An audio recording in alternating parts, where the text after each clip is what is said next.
Hi guys, it's Tanvi here. My legal pal is back. Today we have a very interesting topic in our hand. We're going to be talking about daughters' rights on ancestral property. There's been a lot of discussions that has been happening on this topic for the past month. Today we have Shivani with us. She'll be joining in this discussion. Hi Tanvi. Hello guys. Hi Shivani. So Shivani is a third year law student studying in Bangalore as of now, and she'll be here, and we both will be discussing about the daughter's rights on ancestral property. So we will start by explaining a few legal terms. Self acquired property वो property होती है जो हम अपने कमाए हुए पैसों से खरीदते हैं. एंसेस्ट्रल प्रॉपर्टी हमारी पैतृक प्रॉपर्टी होती है. मतलब मेरे पापा की प्रॉपर्टी को छोड़कर मेरे पूर्वजों की जितनी भी प्रॉपर्टी है वो सब मेरे लिए एंसेस्ट्रल प्रॉपर्टी कहलाएगी. फॉर एग्जाम्पल मेरे दादाजी की प्रॉपर्टी, मेरे परदादा की property and so on. Hindu undivided family या हिंदू जॉइंट फैमिली वो फैमिली होती है जिसमें एक कॉमन एंसेस्टर होता है. फिर उस कॉमन एंसेस्टर के लीनियल डिसेंडेंट्स दैट इज़ उनके बेटे, बेटियाँ, बेटे के वाइफ्स, बेटी के हस्बैंड्स, एवरीबडी सब ही HUF का पार्ट कहलाते हैं. को पार्टनर्स वो लोग होते हैं जिन्हें अपने एंसेस्ट्रल प्रॉपर्टी पे बाय बर्थ अधिकार होता है और सिर्फ को पार्टनर्स ही पार्टीशन डिमांड कर सकते हैं एंसेस्ट्रल प्रॉपर्टी पे. को पार्टनर राइट एक कॉमन एंसेस्टर के लीनियन डिसेंडेंट्स को ही मिलता है. और सपोज़ अगर कोई एक इंसान एंसेस्ट्रल प्रॉपर्टी का होल्डर है तो उसके नेक्स्ट 3 जनरेशन्स को ही को पार्टनर राइट मिलेगा और ये को पार्टनर राइट बेटा या बेटी दोनों को मिलेगा. Now let's take an example. Suppose A is the father, B is the son, C is the grandson, D is the great grandson and E is the great great grandson. और A जो father है वो ancestral property का holder है. तो इस case में A, B, C और D ये चारों को पार्टनर्स होंगे. और सपोज़ अगर इनमें से किसी भी एक की डेथ हो जाती है, सपोज़ अगर A की डेथ हो चुकी है तो जो नेक्स्ट इन लाइन है जो कि है E, ग्रेट ग्रेट ग्रैंडसन, उसे भी को पार्टनर राइट मिलेगा. बेटियों का क्या अधिकार है अपने पूर्वजों के प्रॉपर्टी में? फाइनली अभी 11 अगस्त 2020 को सुप्रीम कोर्ट ने लैंडमार्क जजमेंट पास किया है कि बेटियों का भी पूरा अधिकार है अपने एंसेस्ट्रल प्रॉपर्टी में. करेक्ट? तो विनीता शर्मा वर्सेस राकेश शर्मा के केस में सुप्रीम कोर्ट ने ये बोला कि अब बेटियों को भी एंसेस्ट्रल प्रॉपर्टी में वैसे ही राइट मिलेगा जैसे कि बेटों को मिलता था. जैसे कि बेटों को पूरा हक था एंसेस्ट्रल प्रॉपर्टी में, अब बेटियों को भी वही सेम हक मिलेगा. ओके, तो बेसिकली ये सब कुछ स्टार्ट कहाँ से हुआ? It all started with Hindu succession act 1956. तो 1956 के पहले बहुत सारे कस्टमरी लॉज फॉलो किए जाते थे, जैसे कि वेदास और शास्त्रास भी. Vedas, shastras, 2 school of thoughts थे. एक था मिताक्षरा लॉ और दूसरा था दया भागा law. Mitakshara law northern India में फॉलो किया जाता था और दया भागा लॉ असम और बंगाल में फॉलो किया जाता था. क्योंकि अब हिंदू लॉ में इतने सारे डिफरेंट लॉज फॉलो किए जाते थे, इसलिए सबने सोचा कि व्हाई नॉट कोडिफाई इट. तो उन्होंने सोचा कि हिंदू सक्सेशन एक्ट 1956 लाया जाए जो इस पूरे मिताक्षरा लॉ को कोडिफाई कर दे. So what does this law say? Hindu succession act 1956 क्या कहता है? शिवानी, आप क्या हमें बता सकती है इसके बारे में? So Hindu succession act Mitakshara law का एक कोडिफाइड फॉर्म है. मिताक्षरा लॉ में सर्वाइवरशिप रूल अप्लाई किया जाता था जिसमें कि सिर्फ एक फैमिली के सिर्फ बेटों को ही दैट इज कि 3 जनरेशन के बेटों को ही एंसेस्ट्रल प्रॉपर्टी पे राइट मिला जाता था. और ये 3 जनरेशन्स को ही को पार्टनरी राइट दिया जाता था. इन्हें को पार्टनर्स कहलाया जाता था. ओके, तो उस समय क्या हुआ था? जो सेक्शन 6 था हिंदू सक्सेशन एक्ट 1956 का, उसमें बस बेटों को ही एंसेस्ट्रल प्रॉपर्टी दिया जाता था. बेटियों का कोई हक नहीं था अपने पूर्वजों के प्रॉपर्टी में. तो आफ्टर दिस मतलब ऐसे बहुत सारे लोग थे जिनको लगता था कि इतना डिस्क्रिमिनेशन क्यों हो रहा है, एंड बहुत सारे अपोजिंग व्यूज थे. People were not supporting it. तो आफ्टर स्पैन ऑफ 50 years, 50 साल बाद 2005 में ये अमेंडमेंट आया, which was a very big amendment and it was an achievement for India. तो 2005 के अमेंडमेंट से पहले एक लॉ कमीशन का रिपोर्ट आया था, दैट इज 174th रिपोर्ट, उसमें ये रेकमेंड किया गया था कि जैसे कि बेटों को एंसेस्ट्रल प्रॉपर्टी पे पूरा अधिकार है, वैसे ही बेटियों को क्यों नहीं है, क्यों बेटियों को डिस्क्रिमिनेट किया जाता है। तो इस वजह से इन सबको कंसिडर किया गया और एक नया अमेंडमेंट बनाया गया 2005 में, जिसमें कि सेक्शन 6 में जो कि सिर्फ बेटों को ये राइट देता था, अब उसमें बेटियां भी इंक्लूड हो गई थी और बेटियों को भी को-पार्सनरी राइट दिया जाता था, दैट इज बाय बर्थ। जैसे ही एक बेटी का जन्म होगा उसी समय उसे को-पार्सनरी राइट मिल जाएगी और तभी से उसको अपने एंसेस्ट्रल प्रॉपर्टी पे उसका पूरा अधिकार होगा। ओके तो बेसिकली 2005 में दो डिविजन्स किए गए, एक था टेस्टामेंट्री, दूसरा था इंटेस्टेट। टेस्टामेंट्री तब अप्लाई होता है जब विल बनता है, मतलब अगर कोई हिंदू इंसान एक्सपायर्ड हुआ तो वो एक विल बना के गया, अगर उस विल में अगर वो बोल चुका है कि मेरा मतलब 50% ऑफ प्रॉपर्टी बेटा को जाएगा, इतना डॉटर को जाएगा और इतना XYZ को जाएगा, तो दैट इज वेरी क्लियर, उसमें लाइक उसमें कोई लॉ अप्लाई नहीं होता, बिकॉज उसमें विल में जो लिख दिया दैट इज बीइंग फॉलोड।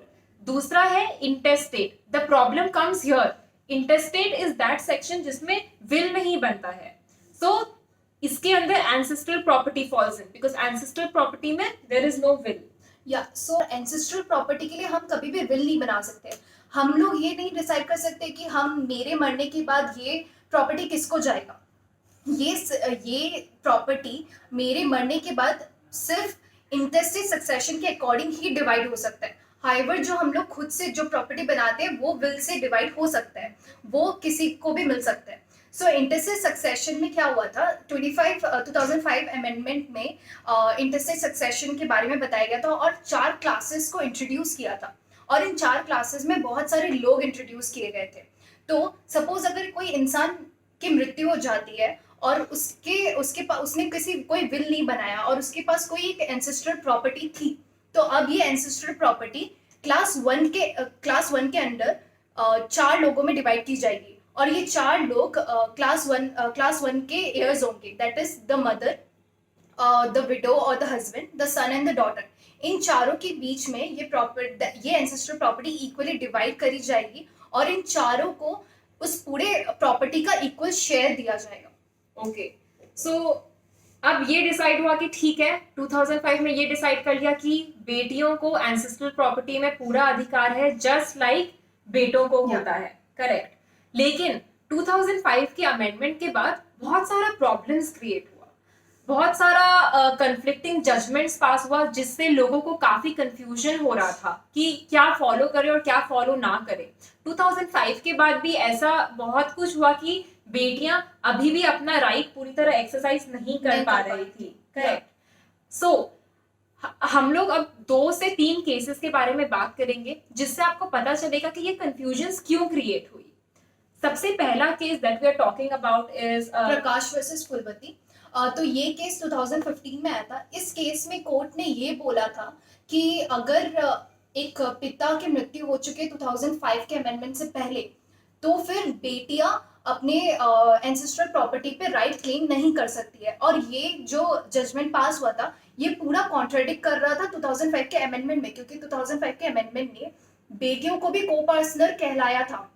अब अगर ऐसा बोल दिया जाए कि आपके पिता अगर जिंदा नहीं है 2005 से पहले तो आपको ये नहीं मिलेगा, तो ये एक तरह से डिस्क्रिमिनेट कर रहा था बेटियों के राइट को जो उन्हें दिया गया था 2005 के अमेंडमेंट के अकॉर्डिंग।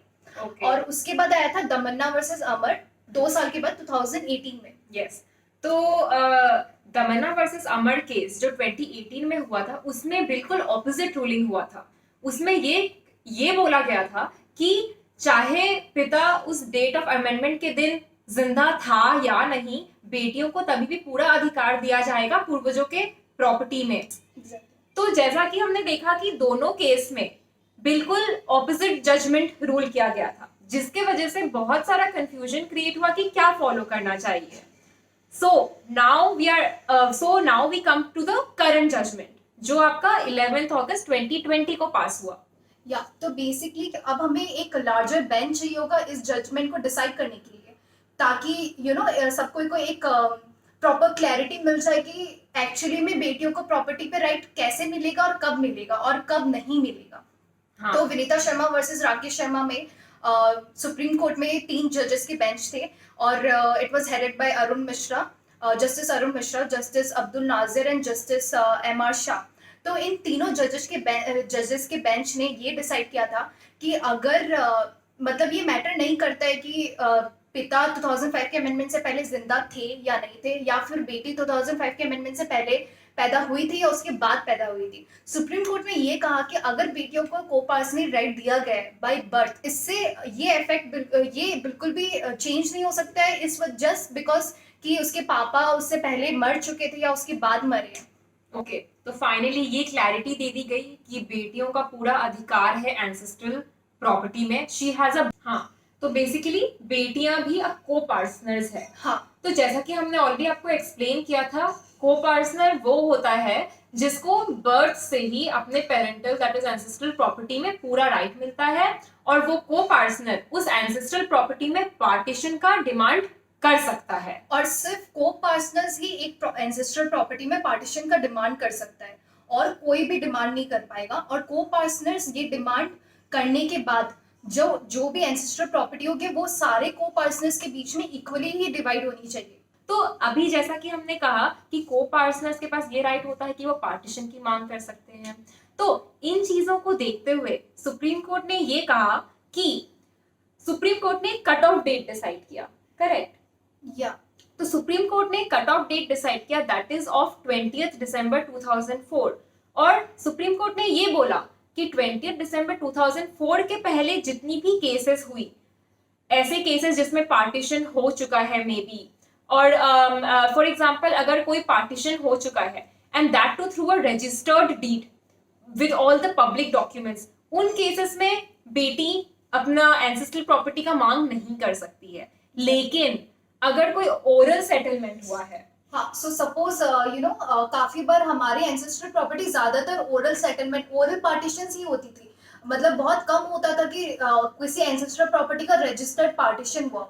तो अभी ऐसा हुआ कि अगर हम लोग बेटियों को ये राइट दे दे तो काफी लोग ये बोलेंगे, काफी भाई या उसके माता पिता ये बोलेंगे कि ये ओरल पार्टीशन से डिवाइड हुआ था और अब ये ऑलरेडी डिवाइड हो चुका है तो हम अपनी बेटियों को नहीं देंगे। तो इसमें कोर्ट ने ये बोला कि सपोज अगर कोई ओरल पार्टीशन हुआ है तो जो प्ली है उसको प्रूफ करना बहुत जरूरी है कि ये ओरल पार्टीशन हुआ इस प्रॉपर्टी के लिए, और इसको प्रूफ करने के लिए एक पब्लिक डॉक्यूमेंट आपको देना बहुत ज्यादा जरूरी है।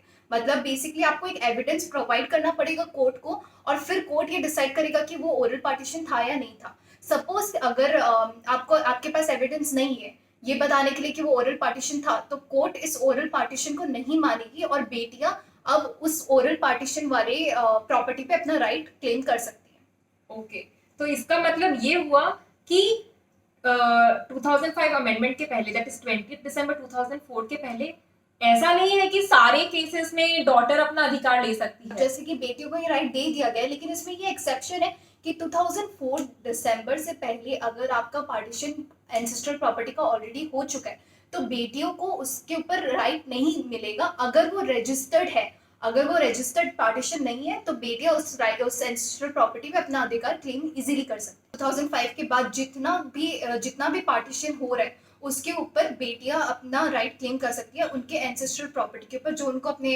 फादर, ग्रैंडफादर या ग्रेट ग्रैंडफादर से मिलते हैं।